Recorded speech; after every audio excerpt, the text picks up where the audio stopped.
Good day, good folks. You are listening to Talk That Keeps You Woke. And with your awakening, we hope that you will take in the information and knowledge we provide. So make sure you like and subscribe while you hop on this ride as we inform, persuade, entertain, and engage in discussion.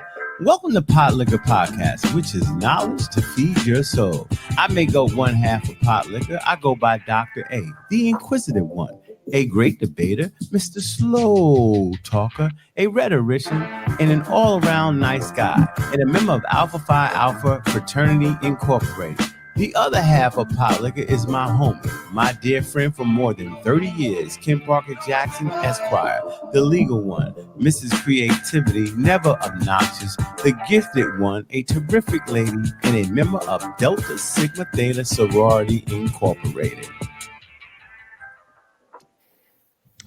Hey, welcome back. Hey. We're back again on Pot Liquor Podcast, and I want to say, what's up and what's going on with you? How was your past week? Good morning, good afternoon, and good evening to everyone.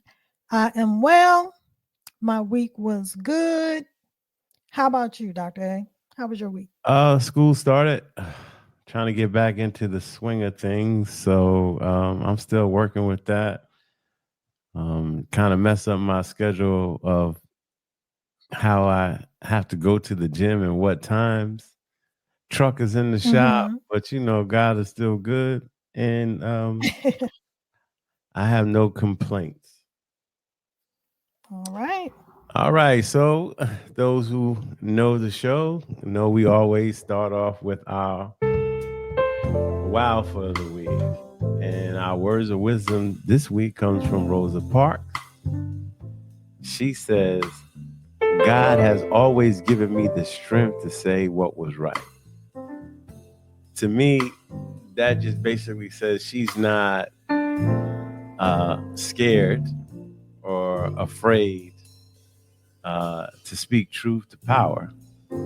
And she always probably believes if you're right, you standing with God.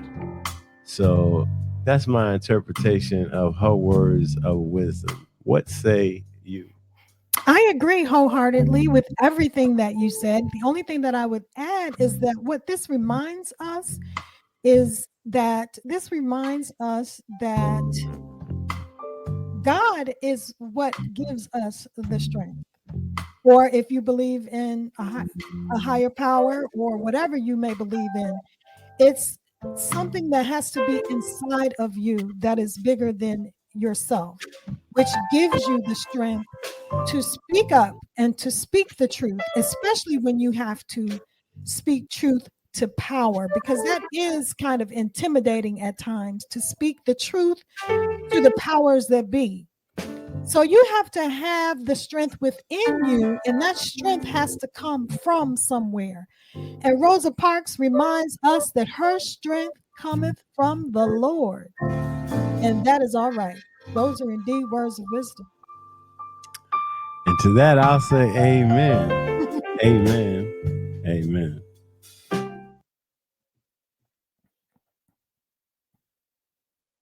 And let us move on. Okay, so we're going to jump right into what's going on in our world today. So our first story is a sad one. Dr. Antoinette, I think it's Candia Belly, who's an administrator at Lincoln University in Jefferson City, Missouri, took her life. And when students got back to college, to the school, they were dressed in black, mourning her life and starting a protest saying they should get rid of the president, Dr. John Mosley. It says many students, and this is from Jefferson City, Missouri, many students at a historically black college in Missouri returned from Christmas break this week dressed in black, mourning the suicide of a beloved administrator who who had alleged bullying and racism by the school's white president. Known for keeping her office door open and greeting everyone at Lincoln University with a smile, Antoinette Bonnie Candia Bailey's death has spurred student protests and hashtag just for Bonnie t-shirts across the idyllic red brick campus in Jefferson City. While President Mosley agreed last week to go on paid leave pending a third-party investigation, many of the students, the school's 1,800 students and its alumni group are calling for his termination. A string of hashtag Fire Mosley social media posts have been questioned his qualifications, his treatment of the black administrator, and whether it was appropriate for a white man to lead an HBCU. Mm. Yeah, It's a that's lot right. there. So won't It's a you lot unpack there. it for the folks? Well, first, I have to say, first of all, let's distinguish the fact that there are actually two HBCUs that are called Lincoln University. Yes. One is in Pennsylvania. The one that is the subject of this story is actually in Missouri. So that's the one thing that we all have to point out, and something that was, I don't think I knew that. When I think of Lincoln University, I always think of the one in Pennsylvania. That's number one. Number two, I mean, this woman, she was 49 years old, and she was the dean of students, right?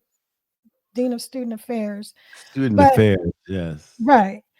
And it raises a Which is couple of a issues. big position at a university.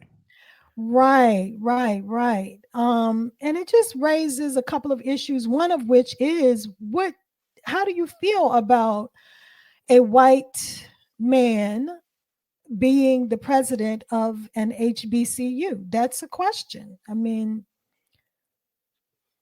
I'm not sure if that's relevant to this particular story as to why Dr. Candia Bailey was driven to the point where she felt in so much distress that she felt that her only way out was to die by suicide.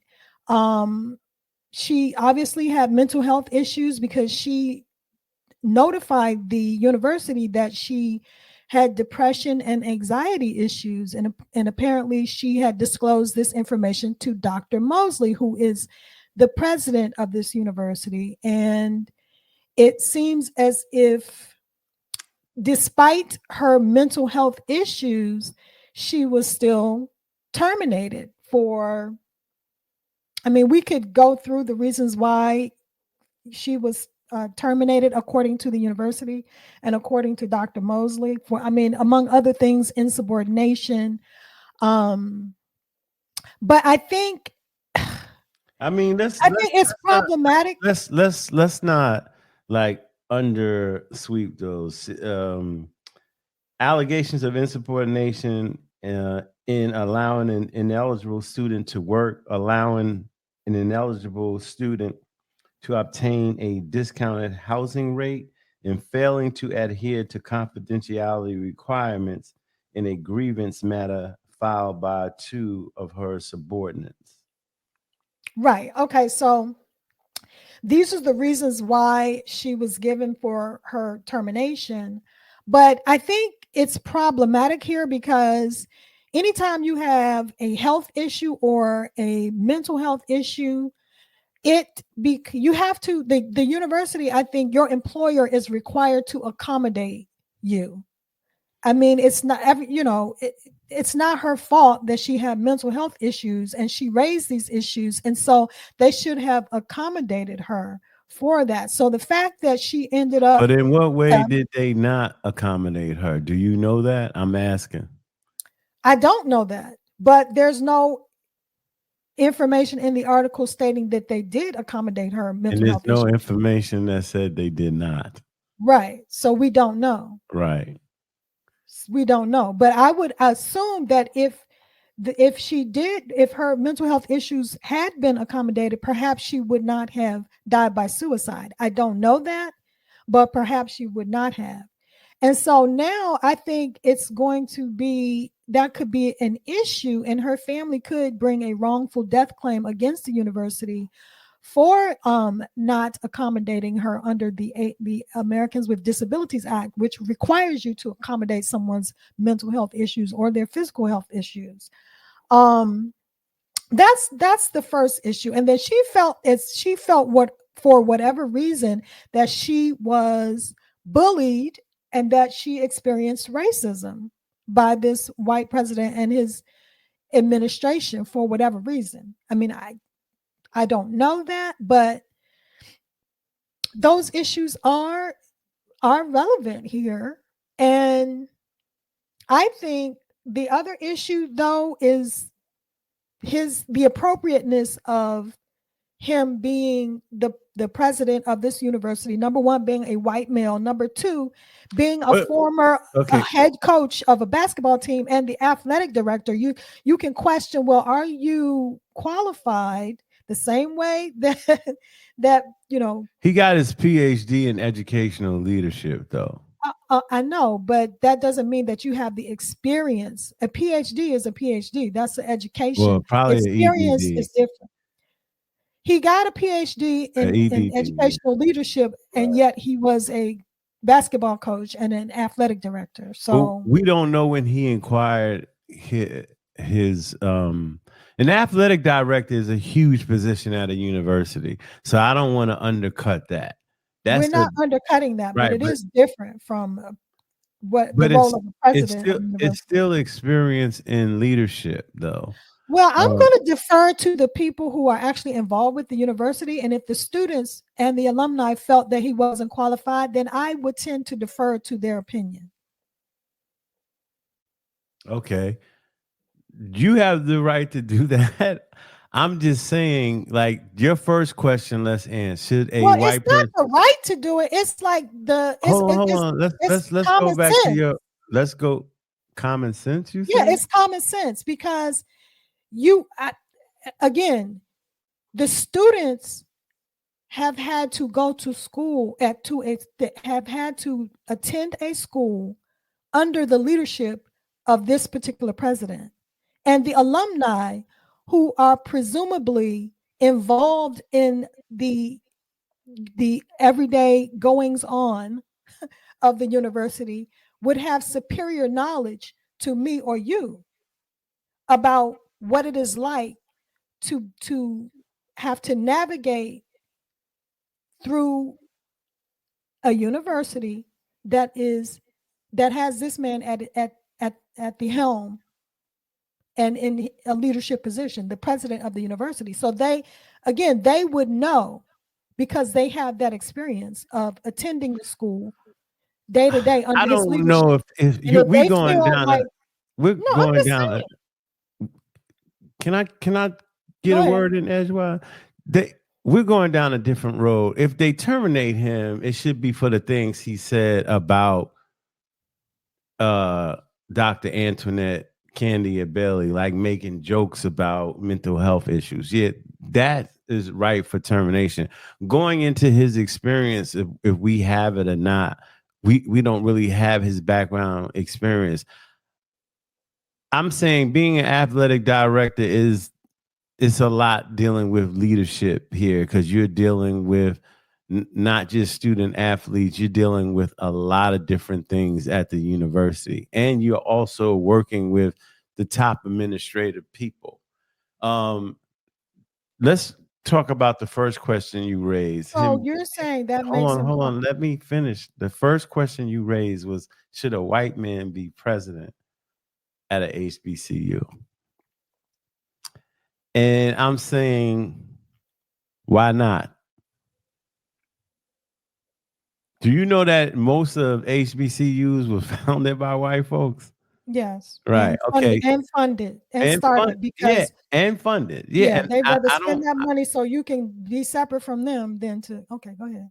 Well, what I'm saying is, like, if we say, I just try to put it on, if we say he can't be president of a historically black institution, are we also saying that black folks can't be president of a PWI? Is that the same? I don't think anybody said that white folks can't be the president of an HBCU. I simply raised the question of whether we think it's appropriate, whether we think it's. We didn't say you can't. Okay. Obviously he did, and obviously Wait. people Then have in the past. let's go on the word appropriate. Is it inappropriate for a black person to be president of a PWI? No, it's not inappropriate, but it's rare. It's rare. I mean, there are several black Okay, persons here's the thing. at PWI. This is how I would state it. Okay, attending a PWI versus let's just focus on a black student. A black student attending a PWI is a different experience from a black student attending an HBCU. Now, we all know that obviously black students are qualified to attend many institution. any institution in the country. But the fact of the matter is that we have choices, presumably. We have choices. So if you choose to go to an HBCU for specific reasons, and it's going to be different for every student, but I would submit that one reason why black students, I think this could probably be true among any black student who chooses to go to an HBCU. One of those reasons is you want a unique experience in an environment that is uniquely designed to serve the needs of a black student. And I believe that one could argue that a black president is in a unique position to understand what those needs are. That's just the bottom line, and that's just a fact. Do you think white people are in a unique position to be the president of a PWI?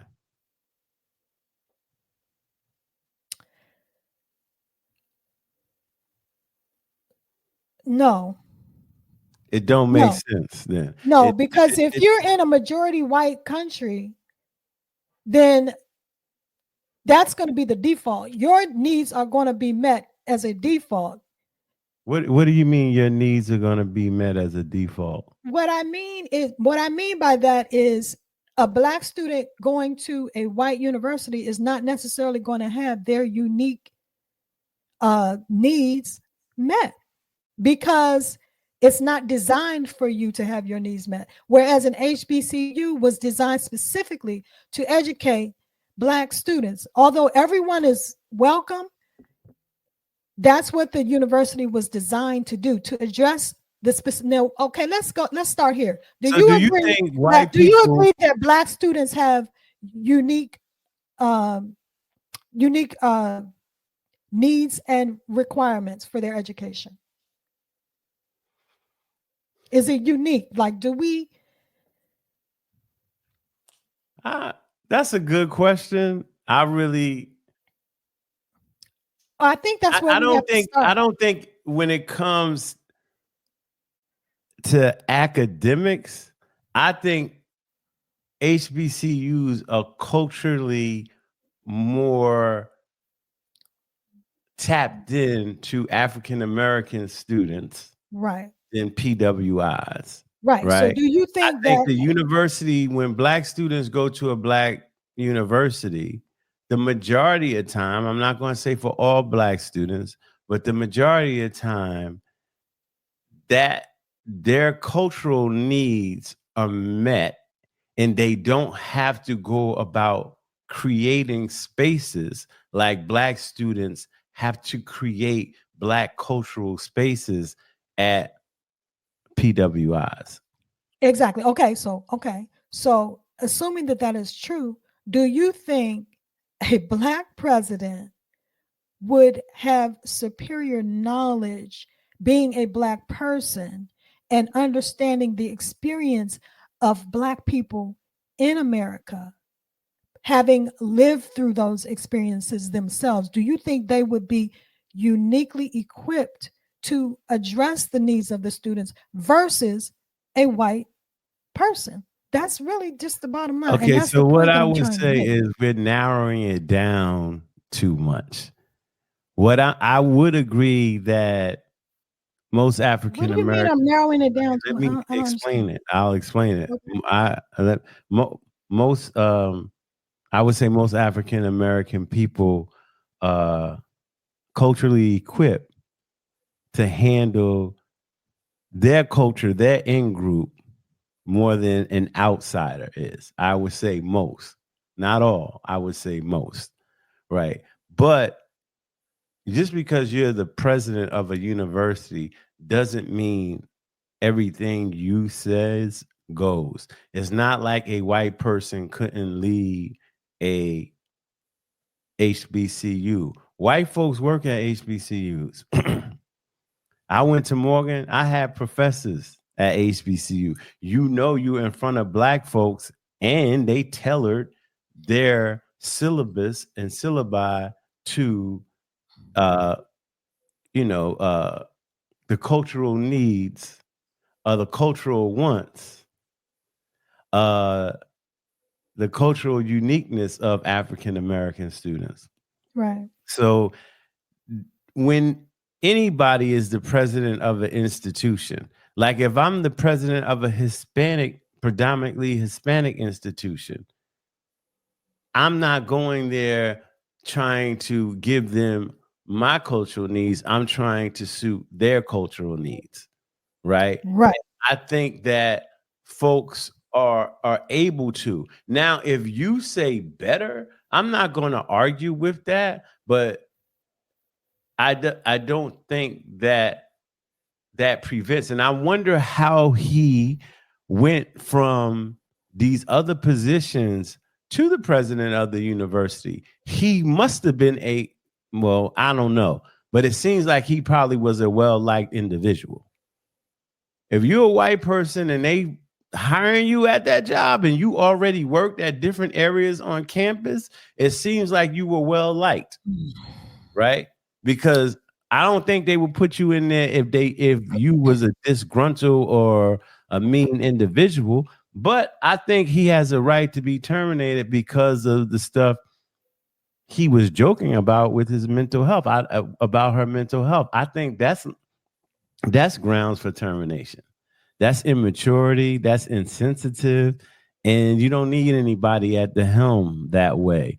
And that's just him as a person. If an African American person did the same thing, I would let them go too.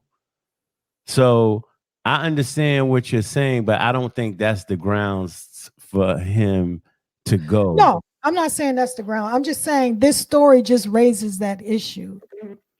It just kind of, I mean, it's so obvious, you have a white president and then this black woman that is working in his administration ends up dying by suicide. It's just raises the question. That's all. Yeah. So I think this is unfortunate. I wish that, if there were warning signs, somebody should have, reached out to her. This termination, I don't think what she did, those infractions are worth terminations. They might be worth a suspension or a punishment, but to fire somebody, I mean, unless there's other things we don't know about. And this was the straw that broke the camel's back. But it's unfortunately that Dr. Candia Bailey is no longer with us because she seemed like she was adored at the university. Yes, they said that she was that the president alluded to her being an angry black woman. Did you see that? Yeah. And she described that as a stereotype that has demoralized black women for decades. Yeah. Yeah, and it just got worse when she was asking for time off through the Family Medical Leave Act to deal with her severe depression and anxiety. And so I would that could have her on edge. right. And that's what I'm saying could possibly subject the university to liability for her wrongful death. Yeah. Possibly. He apparently she couldn't even get the time off under the act because of her condition. So Yeah, we're gonna have to follow this closely to see what happens with this situation. And let us move on. But I heard that some people don't like the way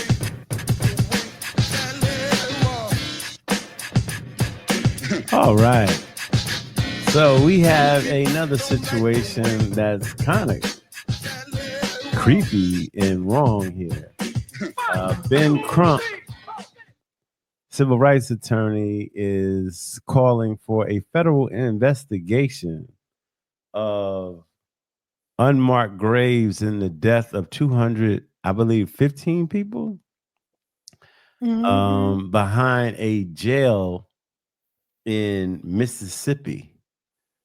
Like, no one knew where these folks were. Like, they were like missing. And he's saying, why wasn't these cases like adjudicated? Why wasn't there an investigation to see what happened? It seems like these folks were just put to death and buried behind the jail. They called it a pauper's grave. A pauper's grave. That's a poor grave, because a pauper is a poor person, right? Right. And that's just like, I think they dig one huge hole and just dump all the bodies in there, I think. Well, I don't know. I don't think they all died at the same time. So. Oh, okay. But I think they just dug holes back there and put them there with no name. So that's suspicious right there. And no markers or anything. Right. Yeah. Well, right. No like crosses or anything like that. It's just ditches. And then there was I don't believe there was any notification notifying of the next of kin. This is horrible, really, what happened. You imagine like, a relative of yours is just missing. Right. You don't know where they did, what happened. Did they fall off? And then the next thing you know, like 25 years later, you found out they've been dead, buried behind this jail in Mississippi. Incredible. Yes. This is really incredible. I was curious because I don't think they addressed this, but how was this discovered? Do you know? Like, was somebody just out there mowing the lawn and saw, you know what I mean? Like, I don't think they said it in the article, but that was my first think question. somebody said something. Like, there's bodies behind the prison. You know what I mean? Like, how would they, I'm like, how would they know? But I mean, I think Ben Crump and everybody who's a proponent of this investigation is right for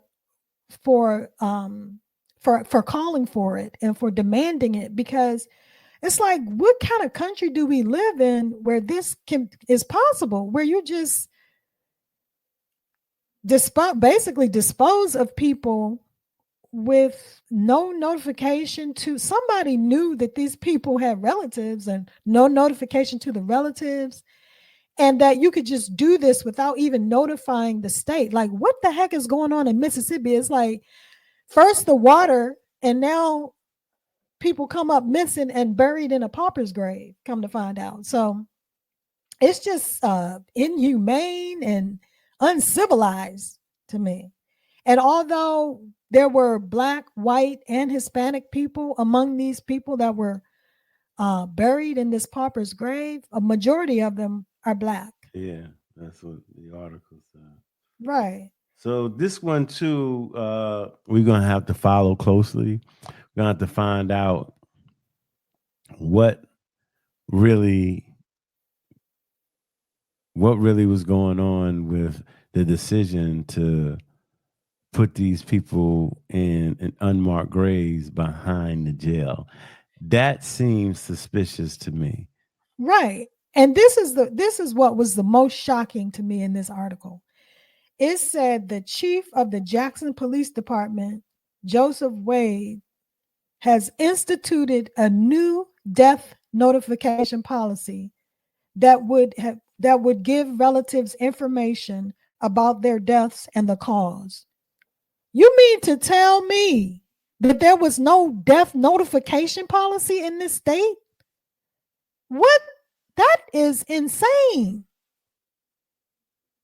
You know what I mean? Like every state has like a coroner's office, and you know what I mean, where they would anytime someone dies, they have to come out and do a report and all that. They don't have that in the state of Mississippi. What? That's just crazy to me.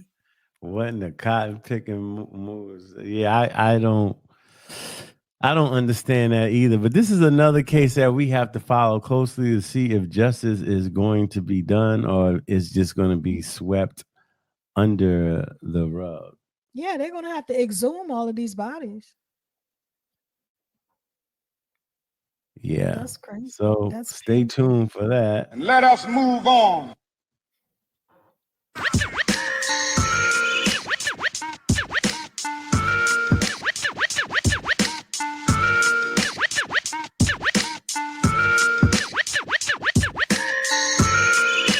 Okay, so Fani Willis claims special prosecutor's wife is trying to derail the Trump case.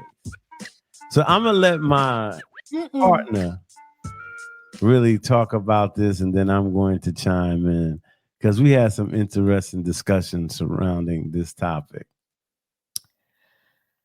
Well, I think by this time, everybody knows that Fani Willis is the prosecutor in Georgia that is bringing the claim against Donald Trump for when everybody heard the tape so far where so far everybody's probably heard the tape by now, where he's basically caught on tape asking for more votes during the presidential election in Georgia. He was trying to win Georgia, so he called and they got him on tape asking them to find a few thousand more votes so he could try to, win Georgia for the presidential race back in what was it? I don't remember. But anyway, so she's bringing the claim against him. She's 2020. She's prosecuting him for that. And as part of that prosecution, she was tasked with hiring special prosecutors to assist in the prosecution. One of these prosecutors, his name is Mr. Nathan Wade. Yeah. And allegedly, Trump's co-defendant was the one, Mr. Roman. Trump's co-defendant, Mr. Roman, was the one who first raised this issue that Fani Willis is allegedly having an affair with this special prosecutor, Nathan Wade, that she hired among a couple of other special prosecutors in this case. Now, Nathan Wade, who happens to be Black, has been paid so far, since he's been working on this case, he's been paid a total of $654,000. So he is in the process, Nathan Wade, the special prosecutor that Fani Willis hired to prosecute Trump, is in the midst of a divorce.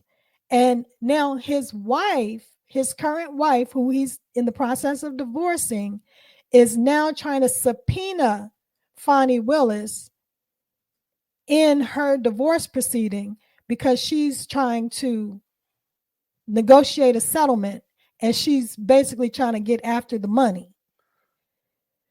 So Fani Willis is crying foul and she's saying, this is nothing more than an attempt to derail my prosecution. I don't know if she is speculating that what would be the Trump and his attorney. What would be the implications, or what are they trying to imply, Mr. Roman? What is he trying to imply with, even if Fani Willis and Nathan Wade was having an affair or dating? each other. Well, What is first of he trying all, to you have imply? okay. First of all, you can get this case possibly dismissed based on a conflict of interest. So that's why I'm like, why, Fani? Why did you have to do this? Like, assuming that the allegations are true, number one. And KRS it's looking One like it could said, be true. KRS One, Well, one of my favorite songs he made was "Love's Gonna Get You." Love's gonna get you. And so that's what it and is. it's So you're just like, saying that to me, is there a difference in hiring your sister to be a special prosecutor if she's a prosecutor and she's good? I'm trying to find out the implication. Like, I'm trying to find out why is the apparent or alleged romantic relationship between the both of them uh why is that a like, bad situation, or why is that unethical, or why is it wrong? I mean, I might be naive, but I'm asking you. that is what Trump's attorneys are going to have to argue if they. But see, here's the thing: you don't. It may not end up being an actual problem, but you don't want to have these distractions in this prosecution. You don't want to give them anything to try to hang their hats on in their defense. Why wouldn't they just state it This in is the what you beginning? call this is what you call a zealous defense. You're going to grab at straws and make every argument you could possibly make. And when you're dealing with Donald Trump, you don't want to give him anything. But So it's that's what like I'm you want trying to say. What are they giving him? Like, what can Donald Trump's side state? that Like, this is a is it conflict of interest. impropriety? How is it a conflict of interest? It's a You conflict of you're interest gonna you're gonna because pick a you're special prosecutor regardless, right? Does it have to be someone neutral? Like, yo, my brother is the best prosecutor in the state of Georgia. I'm gonna pick him. This is my but what I'm boo. saying to you is you're raising legitimate questions, but why if you're I Fani go through Willis, this. right? If you're Fani Willis, why put yourself in a situation where these arguments can be made and these questions can be asked, or we have to deal with these issues? Now you've already derailed your prosecution because you're dealing with these stupid side issues when we need to be laser focused. What does I'm just trying to say, like, what does that have to do with the case? One thing has nothing to do with the other, unless because they brought up the You're 600. missing the point because now, for one thing, it's drawing it out. Right, We need this prosecution and conviction as soon as possible right. because we don't want him in the White House. So now you're drawing out, you're giving them another legal argument to make to draw this case out. But that's To what I'm. to Y'all still to not. I mean, I'll say it again. What is the legal argument? Is it some? They mentioned the money, so it seems like it was a misappropriation of funds, but it's not. Like, he billed them and they took it. Is it unethical? Like, I'm trying to understand what they're trying to do with this. I understand why the ex-wife is doing what she's doing. She's basically saying, just come forth, admit that you having an affair, and that my husband billed the state for $654,000 and he got paid. So when the divorce is final, I'll get some of that $654,000. this is the point. This all you need to know is that an order came down from the Georgia Superior Court Judge Scott McAfee ordering a February 15th court hearing into allegations of a secret romance between Fulton County District Attorney Fani Willis and Special Prosecutor Nathan Wade. So now we're waiting to February 15th for a hearing on this issue that has arguably nothing to do with Donald Trump But the election isn't until November, So what's the delay? February 15th is right around the corner. It's like 4 weeks away. They're going to do it. What are they going to?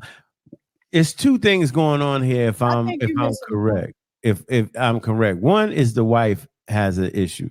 The other one is Donald Trump's defense attorneys having an issue with it. Excuse me. I understand the wife's issue, and I see her argument, and I see her strategy. I don't see what Trump's strategy is. What is that? Them having a relationship. Okay, so Roman. Okay, Right. I told you I told you Trump's co-defendant is the one that raised this argument, right? Yeah. So they want the court, as I said, to immediately dismiss the charges and disqualify Fani Willis from continuing to pursue the case against Donald Trump and those accused alongside him. Now, Makes this no is the sense. thing, like judges, they get nervous over stuff like this because they can end up being reversed on appeal for stupid stuff like this. So that's what I'm saying. Like this could actually work. What Trump like? So they would have to dismiss the case and start from scratch. It's just delay tactics. Why give him that? Hold on. I understand what you're saying. I'm still trying to get to it. It seems like they're making a case stronger that you're not allowed to have, because they're calling it secret, that you're not allowed, like they're hiding it. Because to me, I would say to Fani Willis, why did you hide it? I hired an individual that I'm involved with, period. Oh, here's the other thing. Here's the other thing he's arguing. He's arguing Trump's co-defendant and Trump's attorneys are arguing that Fani Willis is enriching herself. Right. See, I understand that. She enriched herself through the ongoing relationship with the special prosecutor Nathan Wade, whom she hired in 2021. Kickbacks. Right. So basically, he's been paid $654,000 as a special prosecutor, and in turn, he's using some of that money to take her on trips and romance her and take her out to dinner. And so, therefore, wait. Did they say that? That's what they're doing. That's what they're alleging. They're alleging that he used the money to take her on trips. Right. Have they been on trips? They proved that. This is all a part of the allegations. They're allegations. Okay. I didn't read that part of it. I thought that what could have been wrong is paying the $654 with her saying to him, like, you're going to give me some of that money, right? Now, that's wrong. I don't even think, he can do whatever he wants with the money. But now they're trying to say that the money that he's being paid, he shouldn't be paid that. That's what it sounds like. Because I don't care what you do. That's not the allegation. No, but that's what they're trying to imply. That's what they're implying. Like you hired him so he can make a certain amount of money so y'all could do things, right? All that money that he's making, he shouldn't be making. You're paying him this money because you have a relationship with him. I don't even know if she has anything to do with paying. Like, is she in charge? I think you're reading that into it. Nobody said he shouldn't be paid the money. They're just saying that. And if he's paid the money and he's allowed to make that money, he can do whatever he wants with that money. Right, but that's what I'm saying. Why are they hiding the relationship? That's fishy to me. Like, I would just come out. What do you mean they not? Why are you saying they hiding the relationship? Because they say it's a secret romance. She's not copping to dating him. Did she say she was involved with Nathan Wade? That's going to be their burden to prove that. Okay, but why? So she's not going to come out and help them make their argument by saying, "Okay, you got me. I'm dating him." But that's what I'm trying to ask you. What is wrong with her dating him? I don't get that. What is wrong? Okay, okay, let me try to say it another way because I've already said it a couple of times. Let me just try to rephrase what I'm saying. I understand the mess. So you're going to talk about you causing the mess, but that's not illegal. Causing the mess is not illegal. They didn't do anything illegal. Huh? What is your question? My question is, first of all, why didn't she just come out and say, when I'm hiring this, full transparency, I'm in a relationship with this because first of all, we don't know the chronology of it. We don't know if they started dating before she hired him or after she hired him. We don't know that. She could have hired him and not known him and then gotten to know him and started liking him. I don't know. That's true. That's number one. What's your next question? We're going to try to address them one at a time. I'm just trying to say, I don't see, unless somebody, it seems it doesn't happen. That's what you don't. Like okay, maybe this is what you're not getting. Then maybe this is what you're like it's unethical. Right. It doesn't have to be illegal for it to derail this prosecution. That's the bottom line. They're trying to derail the prosecution. And this is what happened. This is a zealous defense. But allegations have to be made. I know, but you take every argument you can take to win this case, and that's what they're doing. So my thing is don't give it to them. So yeah, this could end up in a dismissal. If it ends up in the dismissal, they did something wrong. That relationship is wrong. Period. It is wrong. Or at least you see how they made that argument that it's a conflict of interest because you hired this guy. Now, somebody sat down and figured this argument out. This is what I'm telling you. This is a conflict of interest because you, Fani Willis, took state money. You hired this man. You paid him over $654,000 for his work. You're having a romantic relationship with him. And he's taking some of that money and he's taking you on fancy trips. And so therefore you are being unethical. That's the misappropriation of funds. That's what they're trying to say. You misappropriating funds because you made the hire to somebody you're romantically involved with. Nobody said, they didn't say that in this article. No, I know they didn't say it in the article, but that's to me what they're alleging. Like you hired him. They saying instead of you doing what you were hired to do as a state prosecutor, you are enriching yourself with state funds. But hiring special prosecutors. Right. And it's a very convoluted, tenuous argument, but it is an argument that they are making, and you are losing focus on the goal because of your actions, allegedly, because this is all. I don't know if she losing focus. I think her response to we're sitting up here talking about this instead of talking about Donald Trump being convicted of trying to steal an election. But she's going more after his wife than Roman. Right, because now she's put in a position where she has to make every argument available to her. Okay, that's how this works. We're gonna follow this one closely too, because this one was the most interesting one to me. And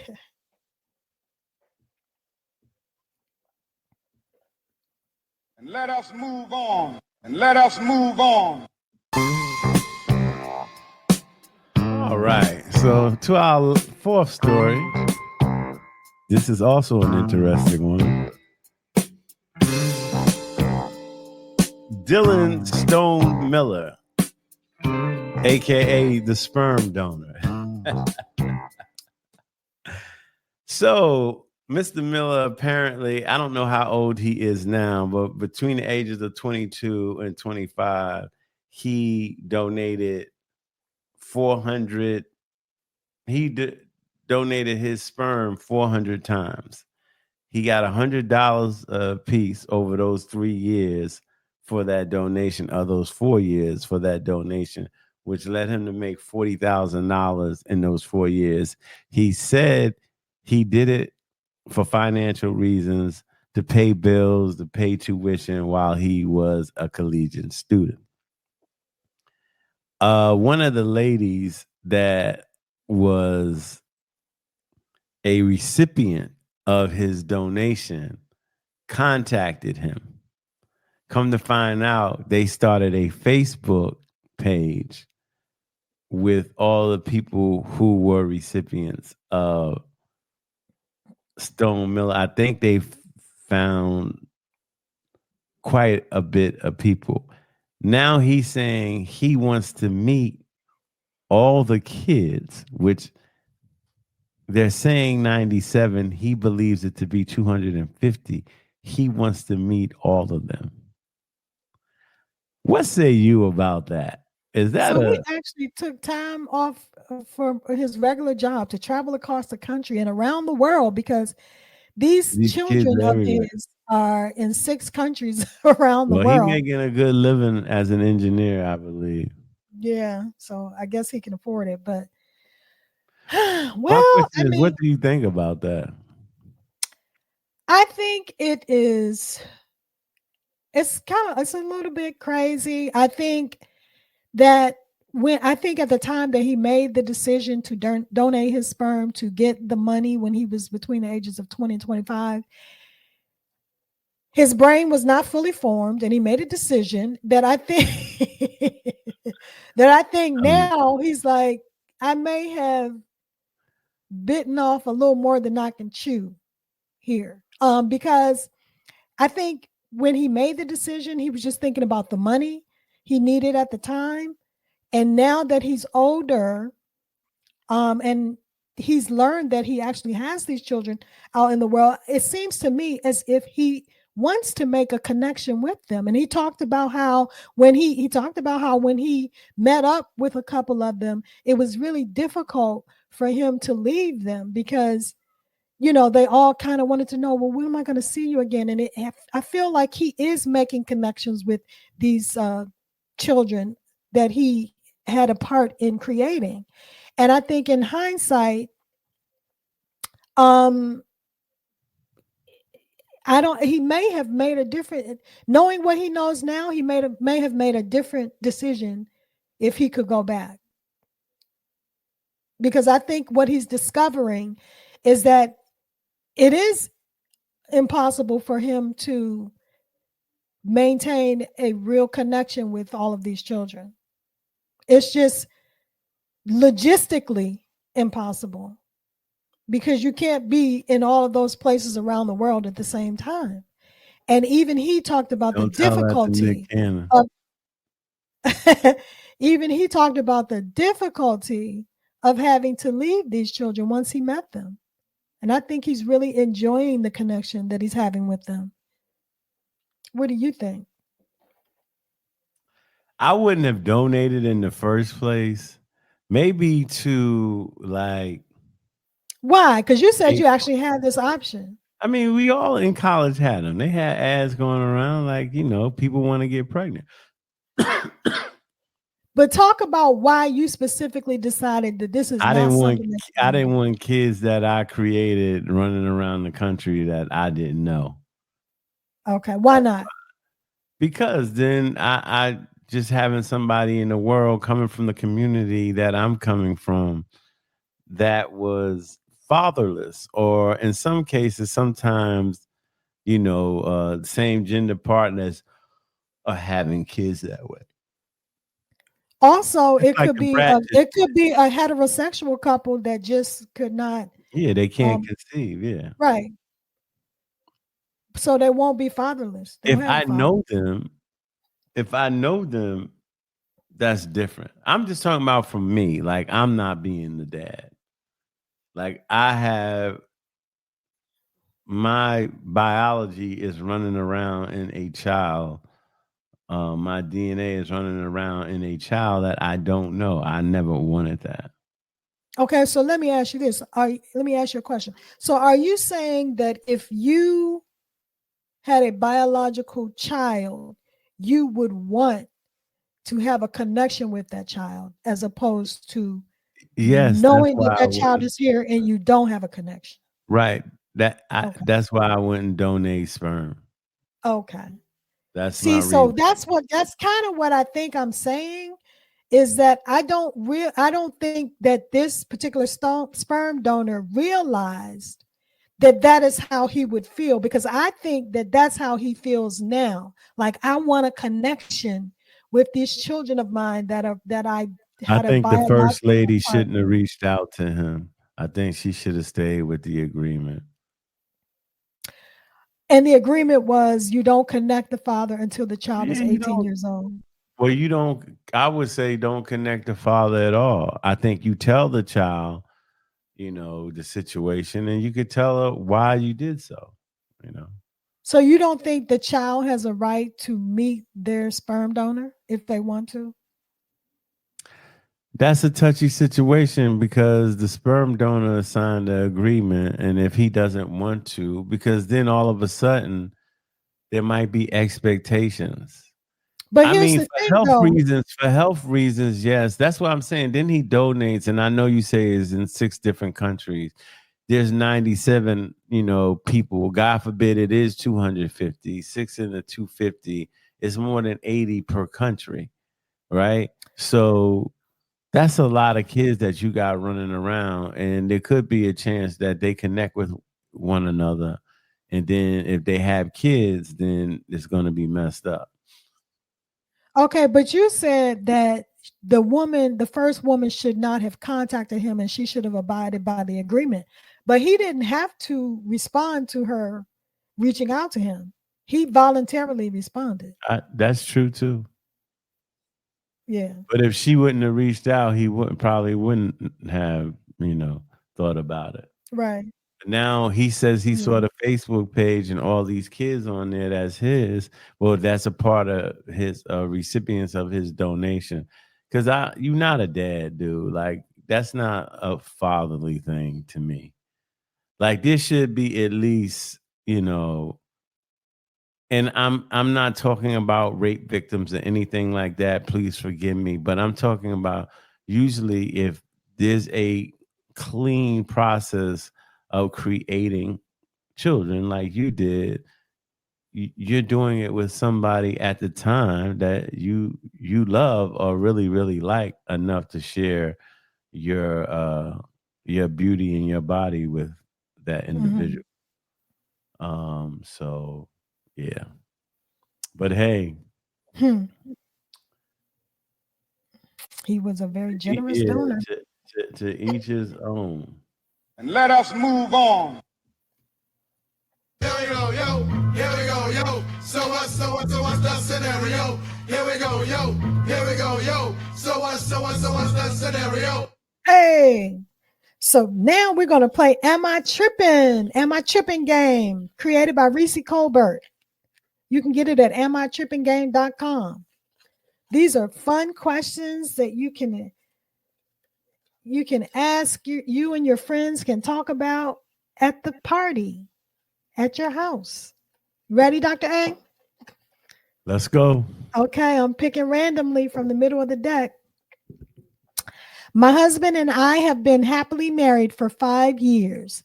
He has a 14-year-old from a prior relationship, and his ex petitioned the court for 14 years of back child support despite his being a present dad. I told him that as much as I love him, there ain't no way in hell I'm letting my income factor into her fraudulent back child support scheme. I suggested that we get divorced on paper only to protect my assets, but he said if I filed for divorce, our relationship would be over for real. Am I tripping? Yes, you are tripping. Girl, you tripping. That's too much. That's Yeah, really you're tripping. If he knew he had the baby for 14 years and he didn't pay, yeah, you back pay.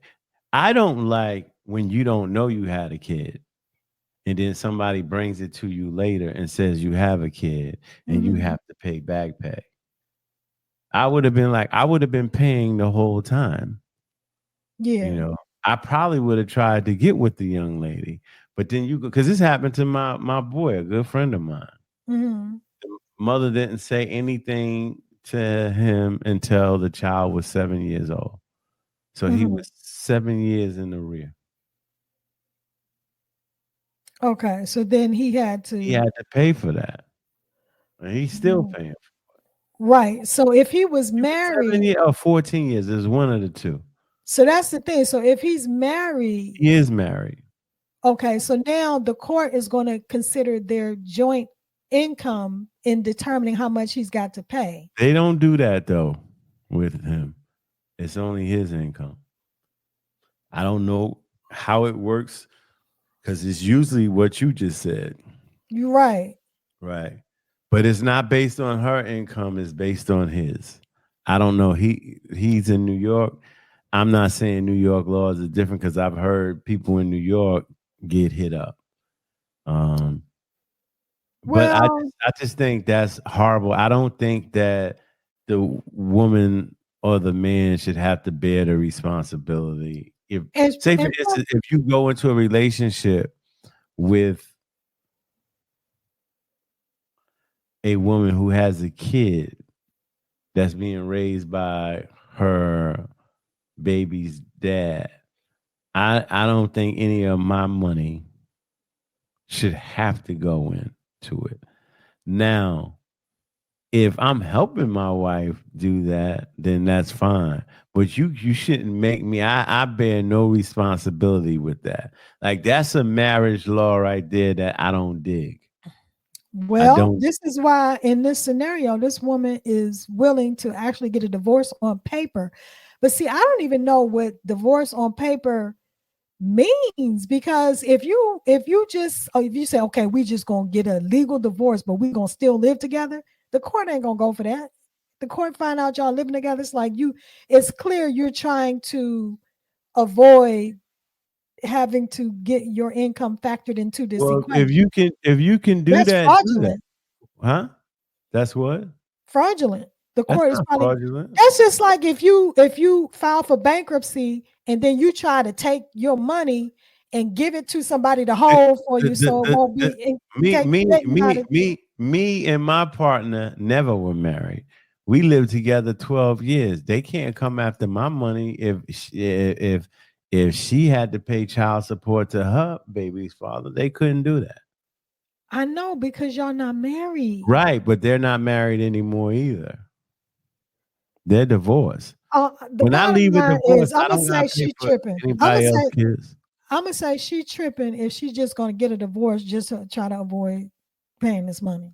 To me, I would say she tripping too, but then you know what I'm saying? It depends on how much money it is. Because say for instance, and y'all, well, I ain't gonna put y'all business out there. Say for instance, there were a couple making a lot of money, and they looking at both of their income and feel like the child should be living at the level of both of them. Yeah. Oh hell no! Oh hell no! No way. Come on now. Okay. That's like if the big R was paying child support, and all of a sudden they was taking $500 from your check. Mm-hmm. Mm-hmm. If that wouldn't bother you, I'm not going to get a divorce behind it. So you just going to let them take the money? That's $6 a year. I will pursue any legal recourse I have to avoid it, but I'm not going to get a divorce. But what if the court says only way I would get a divorce is if this was a surprise child that I didn't know about? But then you leaving him for other reasons, though. But see, that's what I'm saying. And when you leave, you don't have to pay for his kids if you leave. So she doing the right thing. No, but she knew about this child because she knows that her husband was present in the child's life the whole 14 years. Okay, but then to me, that's what the lady's doing is not fraudulent. She trying to get you on back pay, unless she said to him, "I won't do that to you," but then she changed her mind for some reason. When she says he's present, I'm assuming that he's present means he's providing the financial support as well.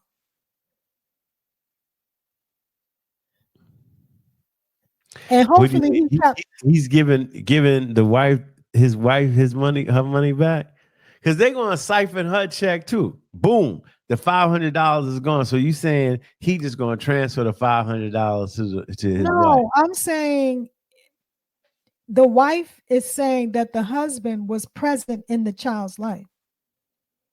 So she's saying, I know that my husband has been present in this child's life for 14 years. So why is this woman trying to Was he get him up with financially his present? child support? That's what I'm saying. That's what I'm saying.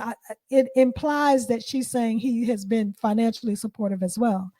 So this woman is being fraudulent by now saying, "Oh, I'm gonna need that child support." You need receipts. She could still be fraudulent, but that's why I say you need receipts. Oh yeah, if he kept all his receipts, he should be good. That's what I would say. I would give the lady a credit card, and every month I'll dump that money on. They could take that money and put it on there. But they don't do that. They try to take it right out your check. I would prefer them take it out the check and put it on a credit card so I could see the whatever you doing with the card. It's just proof that you got the money. So I think we both agree she tripping, right? On to the next one. It's got to be a okay. Okay. I recognize a kid as the person stealing a package in a video posted on the Ring Neighbors app. The owner made it clear they would press charges against the thief, so I did not expose the kid's identity. I don't condone the kid stealing, but I have a bigger issue with locking kids up over an Amazon delivery. Am I tripping? No, you're not tripping. There should be some restitution, though. Like the kid should give it back. And I would go to the kid and be like, if you got the gift, give it back. You know, you can give it back through somebody else. And if you're not going to give it back, yeah, that's the punishment. You can't just say, oh, he just took your thing. That's okay. No. I'm sorry. So you saying she's wrong? She should expose the kid's identity? She said, I think if the kid gives back the package, right? And say it was used a little bit or whatever, but it wasn't like messed up. Say it was a PlayStation. They brought their son. Give the PlayStation back. And then no, he shouldn't get locked up. Or buy them another PlayStation. So whatever. Is she tripping for not exposing the kid's identity? I don't think she was tripping, but she's tripping if she didn't expose the identity and the kid didn't return the package. Then yeah, you tripping. Because if you steal my shit, I want you to somebody to come and say, "Hey, it was a kid up the block that took it." See, we one thing about, we have proponents, and my friend, she works in a juvenile place in DC. She just saw her. December 7th is her birthday, right? That's the one, I stay with in New York. She feels the same way. But what I'm saying, if these kids did wrong, there's punishment. I don't want to lock a kid up because he took an Amazon package. All right, we don't know the value of the Amazon package. And then, so what do we do with them? Just be like, Okay, let me ask you this. So if she goes to the kid and says, "Listen, I saw you on the video. I know it's you. You need to return the package. If you return the package, I won't. You need to return the package." Yeah. And let's say if the kid give it says, to me and I'll return it. So if the kid says, "No, I'm not going to return it." I would say to him, you got a good pair of sneakers? Because you better start to run. Because then you're going to disclose his identity. Yeah, I'm going to disclose him. That's not cool. That's not fair. So you think she tripping for not disclosing his identity? I had a disclaimer with it. And whether you like it or not, I get it. Shante, Dr. A, listen. If there's no restitution, she tripping. No sense, because if he returned the package, he's disclosing his own identity. I told you that I would tell him to give it to me and I'll return it. Here it is. Period. So if he doesn't give it to you. What did Wyclef say? Then you're going to say, "I know who did it." Can someone please call 911? You's a snitch. Snitches get stitches, you snitch. You's a snitch. If you snitch on a child, you're a snitch. I don't think she Wait, should. wait. So, see, this is how I look at things from all angles. I put myself in it. You ordered something, right, from Amazon that cost $2,000, Mm-hmm. and this Negro snatches it and Mm-hmm. takes it. Mm-hmm. You, my friend, and you see it's on video, niglet. You gonna tell me you're not gonna say, hey, you need to return that. And if they don't return it, say, okay, I gotta turn you in. I don't care. You stole it. Like we giving him a pass. Well, no, you're not innocent. You took something that's not yours. Period. Now, if you a little kid, like 5 or 6 years old, no. But if you 15, 16 years old, yeah, bye. I might. Okay, so if if they stole your package and I tell you, Dr. A, I know who stole your package. If he gives it back to you, are you gonna press charges? No. Well, see, then I would tell you. I'm No, not I telling wouldn't. this. I'm not telling the person. I'm not in this trying to scenario- put the guy in jail. I'm not. I'm But not telling. That's why I'm not telling this owner because he's gonna get the child locked up. That's why but I I'm not t- telling him. But I'm gonna tell you because I know you're not gonna get the kid wait. locked up. What I said to you is I had a disclaimer. I would try to get the package back and return it to the owner. I would say, look, somebody took it. I got it back. Here it is. He Boom. might get you locked up. But you might be like, "How you got it? You stole it." Okay, no, I know who took it. You. I know who took it, but I'm not trying to get this individual in trouble. And if she called the police, I'll tell the police the same thing. It was an innocent person that took it. They returned it back. What they did is restitution. I'm leaving it alone. How's an innocent person a thief? What are you talking about? No, I'm saying like he's you said not. It was an innocent person. I meant like innocent kid. Like he's an innocent kid, not innocent for the infraction. That's what I meant. Okay. Like he's a kid that doesn't do any harm, but you got to learn, and his parents should punish him for that. Okay, you want to do one more? Yeah, we always do 3. Okay.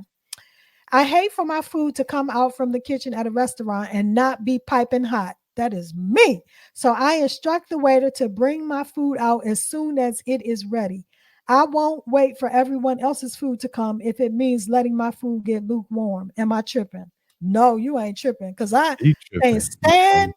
That's my number one pet peeve when eating out. I can't. My food got to be hot. You know, if it ain't hot, what do you tell them?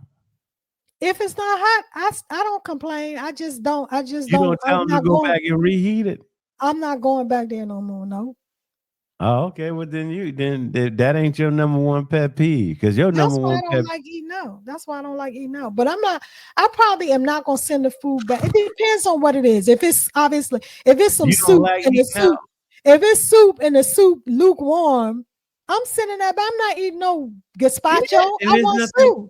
Look, there's nothing wrong with that. That's what I would do, but I'm not gonna go out and start eating at the table and everybody else don't have their food. I'd rather do that. I'm gonna tell you personally, I'd rather do that than have my food be lukewarm. Number one. Number two, I'm a slow eater, so I'm gonna still be eating when everybody else get their food too. You tripping? That's what I was. So you tripping because you're gonna be like, Mr. Waiter, bring my food out now because I ain't got time to be waiting on him. I'll be like, I ain't praying over your food now. To me, the waiters and the waitress should know to bring all the food out at the same time. You would think, right? Well, I mean, I never had that happen to me. Well, yeah, one time I did. They forgot my order. So so if I go out to dinner with you and I told the waiter, hey, soon as my food is done, bring it out. Don't wait for Dr. A's food to be ready first, because that's gonna mean my food gonna be lukewarm, and I don't want it lukewarm. I want it hot. I'll be okay with that because I'm your friend and I know you. You're supposed to be able to do comfortable things around people you comfortable with. Right. But if you going out, like I'm thinking you going out, say it's your Delta group, right? Or it's your business associate, your colleagues at work, whomever. It's people you know, but not people who you dine with or call every day. You gonna do that? I'm sorry, y'all. I have to eat my food hot. So that's why I have to put this request in. I advise y'all to do the same because when my food come out and it's steaming, I like to eat my food when I have to go Right. like That's how I want my food hot. That's one good thing about when we went to Mastro's for our anniversary. That's one good thing about the food is that it was hot. Like the plate was hot, the food was like steaming hot. That's how I like my every food. plate was hot when we went to Mastro's. Yeah, that's what I like. Stayed hot too. Yes. So that whole steak up. Yeah. Exactly. Exactly. It was warm because you right. When they came out, the first thing they even said that before. When The they plate bring the is food hot. out, they said the Yeah. plates are hot, so be very careful not to touch them in the beginning. And I was Yeah. like, shoot, I got that food. I was cutting that steak. I was going to town on it. You can still hear the food sizzling on the Yeah, plate. dipping the steak in the mashed potatoes, the whole nine. Yes, I it did was go good. out when I'm at the restaurant. Did you get the butter cake? Yeah, we did get the butter That cake. butter cake is good, ain't it? But you know what? I asked for my ice cream on the side because I don't like the ice cream to melt into the cake. Do See, you? I do. Yeah. It be soggy. Then your cake be all soggy. Put That's mine if on the you wait for it to melt. side. Dr. A, the cake is warm. It's gonna melt. What you mean if you wait? But I'm saying like saturate inside of it. It just be a little smoothness on the top. That butter cake, that cake still be, warm. It was good. You That make me cake. want to go order it now. That cake is slapping. It's a killer though. Oh, It's yeah.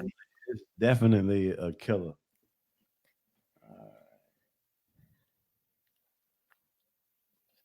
And let us move on. The blackness. Blackness. Keep on. Hey. Never say die. Keep on.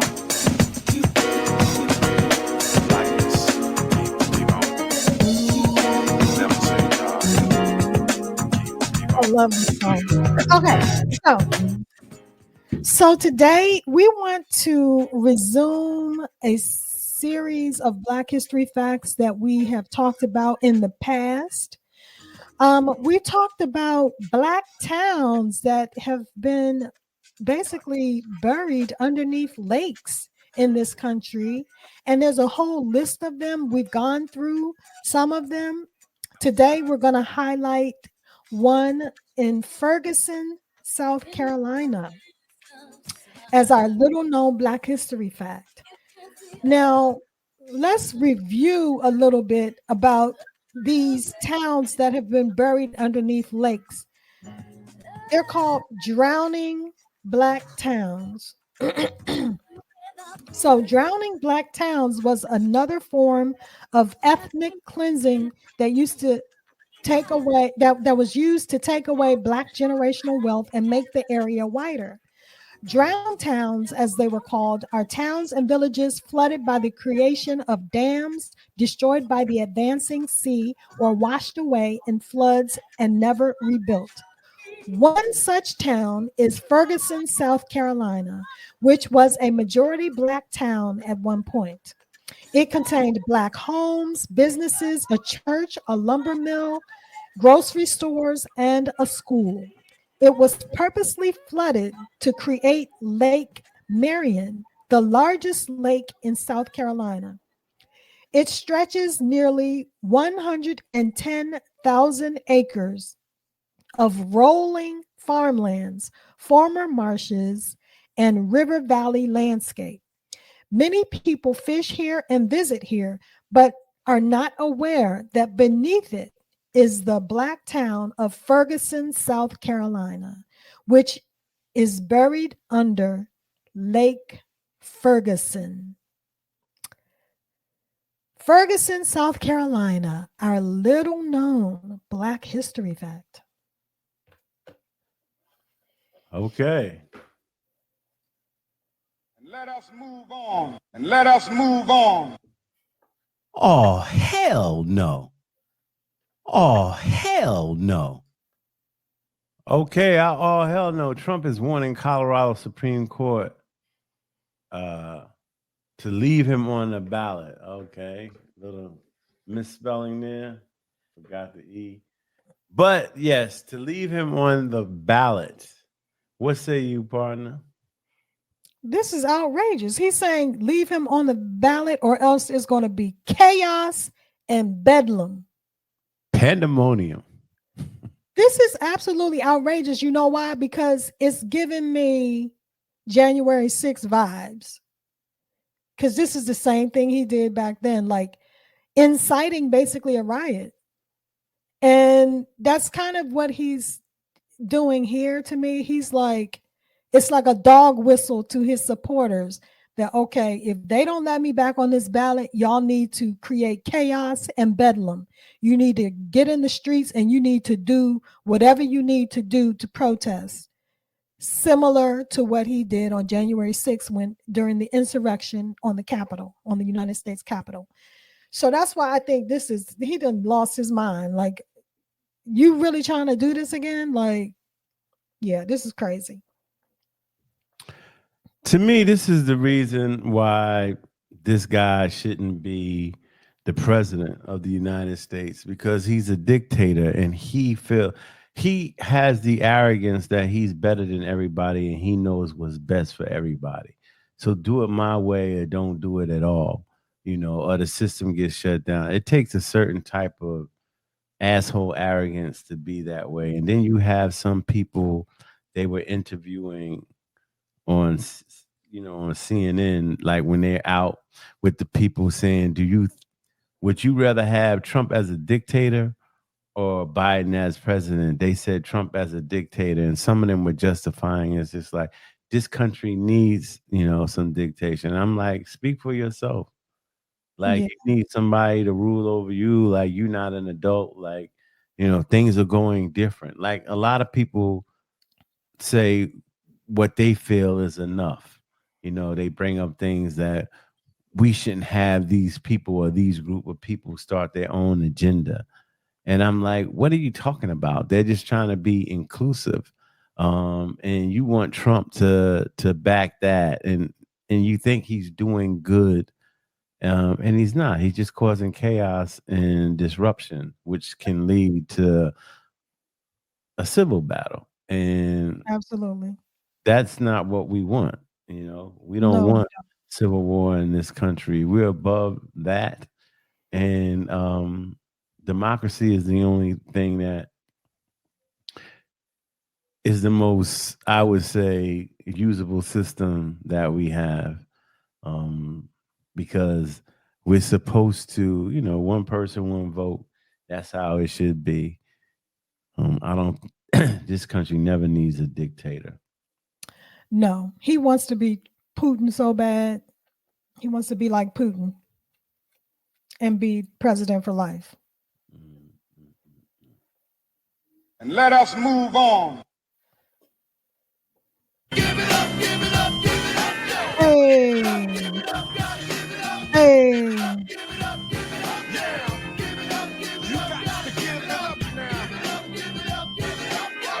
Okay, so this week we're going to give it up to Spelman University, particular Rhonda Stryker and William Johnston. Johnson is the chairman of the Wealth Management Fund Greenleaf Trust. And they donated $100 million to Spelman College, which is an all-women's college in the HBCU in Atlanta, Georgia. This is the largest donation given to an HBCU in history. So, big round of applause.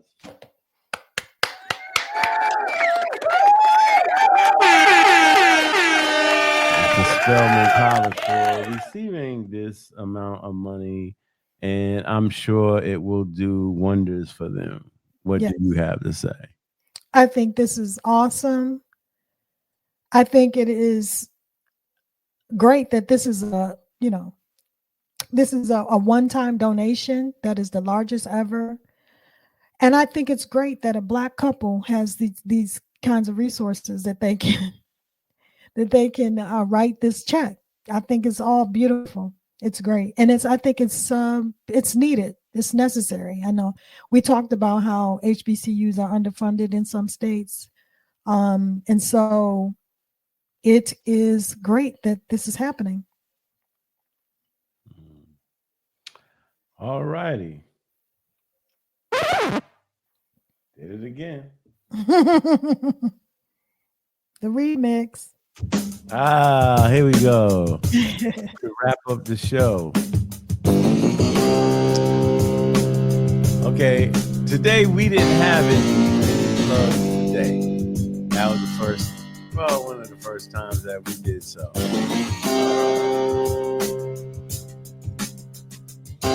So, our words of wisdom today was, God has always given me the strength to say what was right, but that's by Rosa Parks. What's going on today was HBCU administrator who killed herself, a death by suicide, appropriate way to say that. Ben Crump, who is calling for federal investigation for 215 people that were buried behind a jail in Jackson, Mississippi. Fani Willis claims special prosecutor's wife is trying to derail the Trump case, and a sperm donor wants to meet his biological kids. Little known history, Black history, was Ferguson, South Carolina, another missing Black town. And all hell no went to Donald Trump, warning Colorado Supreme Court to put him on the ballot. And we gave it up to Spelman College, who received $100 million in donation. With that being said, as always, thank you, everybody, for taking time out of your busy schedule to hang out with us. And as always, in parting, we wish you love, peace, and knowledge to feed your soul. Knowledge to feed your soul. We will see y'all next week. Take care. All right.